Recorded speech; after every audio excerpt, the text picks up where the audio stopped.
5 quick art tips for beginners. Number 1. If you're in pain or are really tired, then just rest. Number 2. In the beginning, quantity over quality. It's better to do 10 quick studies than 1 intricate study. Number 3. Value is about light and dark.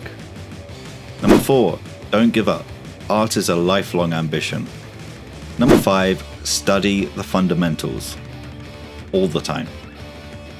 Thanks for watching. Did you know I have a website? It's got my comics, illustrations, and my blog, which is updated weekly. It also has free downloadable resources for beginners like perspective grids, tutorials on things like value, as well as my own custom brush pad. Did I mention they're free? They're free!